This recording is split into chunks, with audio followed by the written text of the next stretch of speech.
Bismillahirrahmanirrahim. Assalamualaikum warahmatullahi wabarakatuh dan salam sejahtera. Terlebih dahulu saya ingin mengucapkan jutaan penghargaan buat para hadirin yang sudi meluangkan masa untuk menyaksikan forum perdana kita pada hari ini. Forum ini mengetengahkan tajuk kritikan sastra pantun dan kesantunan berbahasa yang merupakan satu perbincangan penting dalam memahami keindahan serta fungsi sastra Melayu tradisional dalam membentuk nilai dan pemikiran masyarakat.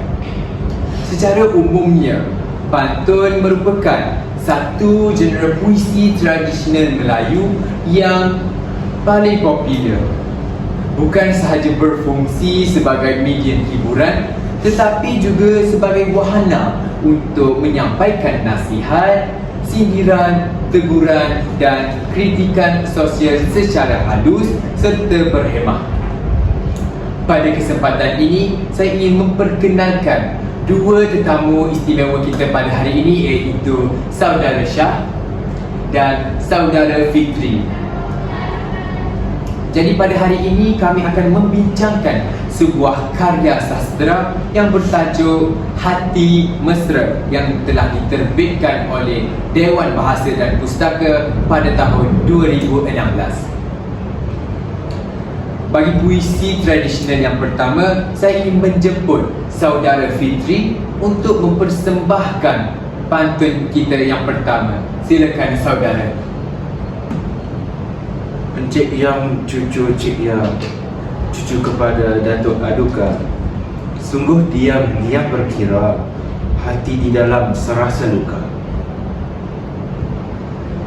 Jadi baiklah, secara zahirnya pantun ini memperlihatkan ketelitian yang mendalam berkaitan seseorang individu yang menyimpan makna yang sangat kompleks berkaitan dengan emosi. Oleh itu, saya menjemput sekali lagi Saudara Fitri untuk membentangkan huraian berkaitan pantun itu sekali lagi. Silakan saudara. Terima kasih moderator atas peluang yang diberikan. Jika kita meneliti pantun ini secara baris demi baris, kita akan dapati bahawa dua baris pertama, iaitu Encik Yang, cucu Cik Yang dan cucu kepada Datuk Aduka, berfungsi sebagai pembayang.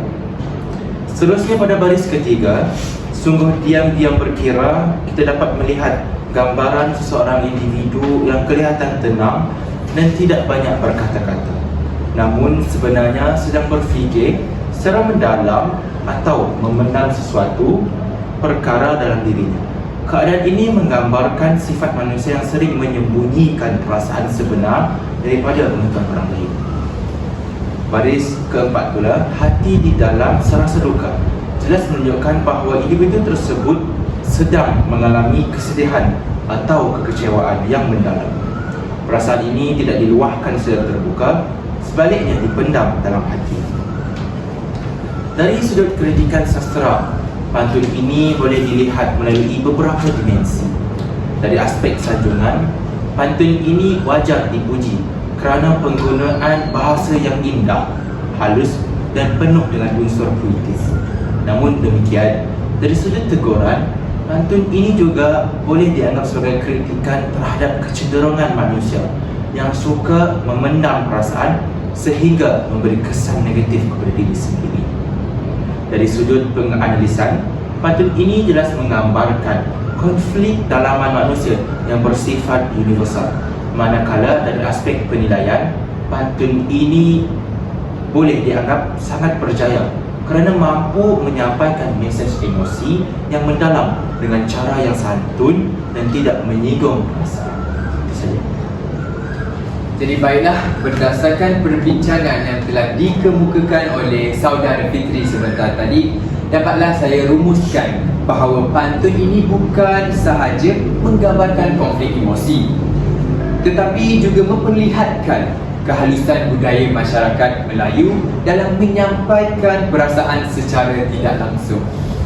Dari sudut kritikan sastra, saya dapat melihat bahawa pantun ini mengandungi sanjungan atas keindahan bahasa yang digunakan. Di samping itu mengandungi teguran terhadap sikap masyarakat yang gemar memendam perasaan.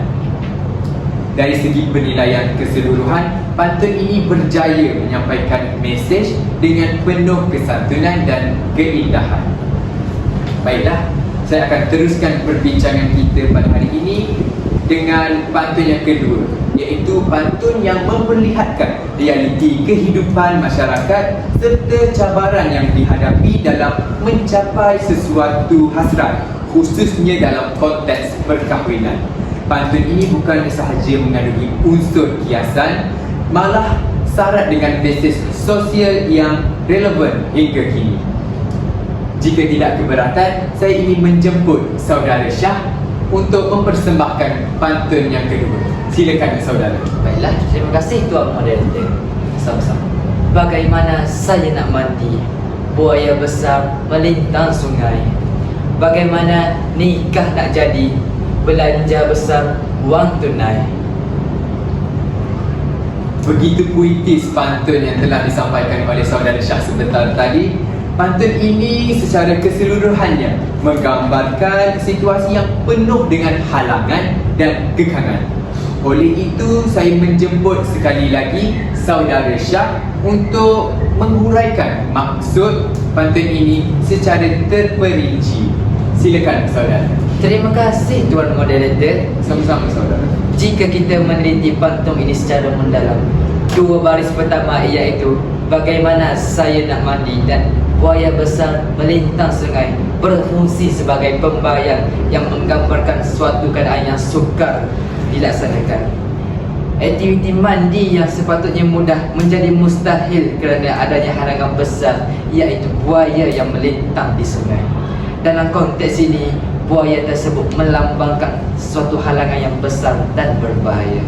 Seterusnya, pada dua baris terakhir pula, iaitu bagaimana nikah nak jadi dan belanja besar wang tunai, memberikan maksud sebenar pantun ini dapat difahami dengan lebih jelas. Ia merujuk kepada kesukaran untuk melangsungkan perkahwinan disebabkan oleh kos yang tinggi, khususnya dalam bentuk wang tunai yang perlu disediakan. Hal ini menunjukkan bahawa keinginan untuk berkahwin itu terhalang oleh beberapa faktor seperti faktor ekonomi. Dari sudut kritikan sastera pula, pantun ini wajar diberikan sanjungan kerana keupayaan pengarang menggunakan unsur alam sebagai simbol kepada realiti kehidupan manusia. Penggunaan imej buaya sebagai halangan merupakan satu metafora yang kuat dan mudah difahami.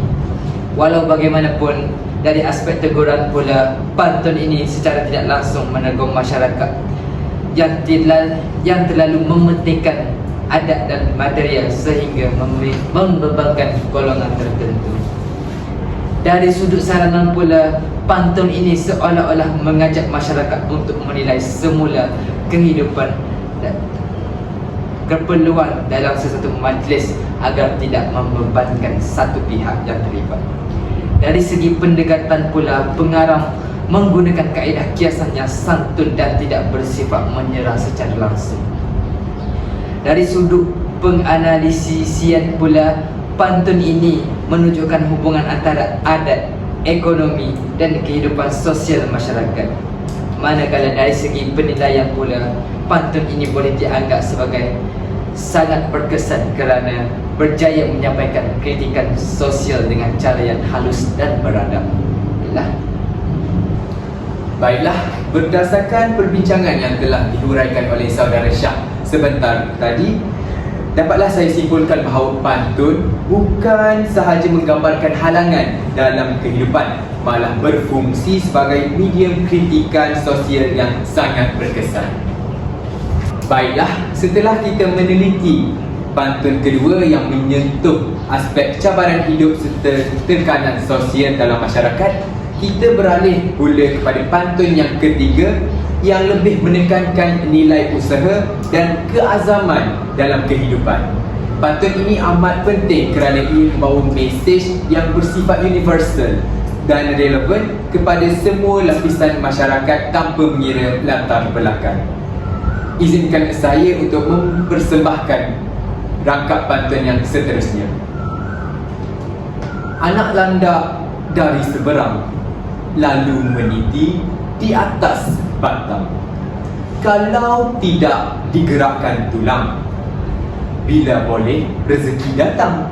Jika kita meneliti secara mendalam, pantun ini jelas membawa maksud tentang tanpa usaha atau tindakan, seseorang tidak akan memperoleh rezeki atau kejayaan dalam kehidupan. Bagi mengkritik karya ini, saya mempersilakan saudara Fitri dan saudara Syah untuk menyatakan pandangan berkaitan pantun yang telah saya sembahkan sebentar tadi. Silakan saudara. Terima kasih Tuan Moderator. Dari sudut kritikan sastra, pantun ini wajar diberikan sanjungan kerana kejelasan mesej yang disampaikan serta penggunaan bahasa yang ringkas tetapi padat dengan makna. Walau bagaimanapun, dari aspek teguran, pantun ini secara tersirat menegur sikap segelintir masyarakat yang bersifat malas dan bergantung kepada nasib semata-mata tanpa berusaha. Baiklah, terima kasih saudara Fitri. Dari aspek sarana pula, pantun ini telah menggesa masyarakat supaya lebih berusaha dan tidak mudah berputus asa. Dari segi pendekatan, penggunaan bahasa yang mendalam dan mudah tetapi bermakna menunjukkan kebijaksanaan pengarang dalam menyampaikan mesej secara langsung tetapi masih santun. Dari sudut penganalisisian, pantun ini menggambarkan prinsip, sebab dan akibat dalam kehidupan manusia. Dari segi penilaian pula, pantun ini boleh dianggap sebagai karya yang sangat berkesan dalam membentuk nilai positif dalam masyarakat. Baiklah. Setelah kita mendengar pandangan kedua-dua panel kita pada hari ini, jelaslah bahawa pantun menekankan kepentingan usaha sebagai asas utama dalam mencapai kejayaan dalam kehidupan.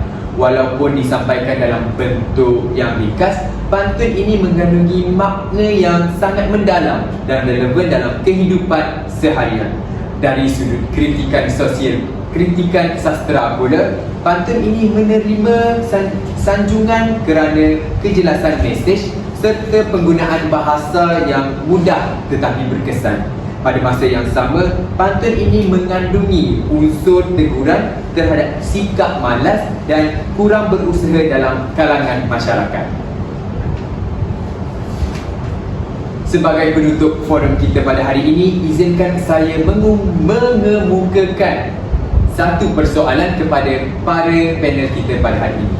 Jadi soalannya berbunyi, apakah pengajaran utama yang dapat kita peroleh daripada ketiga-tiga pantun yang telah dibincangkan sebentar tadi? Kita mulakan dengan saudara Fitri. Silakan saudara. Saya berpendapat bahawa kesemua pantun yang dibincangkan memperlihatkan bagaimana masyarakat Melayu menyampaikan nasihat dan teguran secara berlapik dan penuh adab yang wajar dijadikan contoh dalam komunikasi seharian kita. Bagaimana pula dengan saudara Syah? Terima kasih Tuan Moderator. Pada pandangan saya pula, antara pengajaran utama yang dapat diambil ialah kita tidak seharusnya menilai seseorang hanya berdasarkan luaran semata-mata. Oleh itu, kita perlu lebih berhati-hati dan bersikap empati dalam menilai orang lain. Baiklah, itu sahaja daripada saya. Jadi kesimpulan akhir buat pembentangan forum saya pada hari ini, ketiga-tiga pantun yang telah dibincangkan bukan sahaja indah tentang dari segi bahasa, malah syarat dengan pelbagai pengajaran, nasihat serta kritikan sosial yang masih relevan hingga ke hari ini. Pantun ini membuktikan bahawa masyarakat Melayu tradisional memiliki kebijaksanaan yang tinggi dalam menyampaikan mesej secara halus dan berhemah melalui penggunaan bahasa kiasan.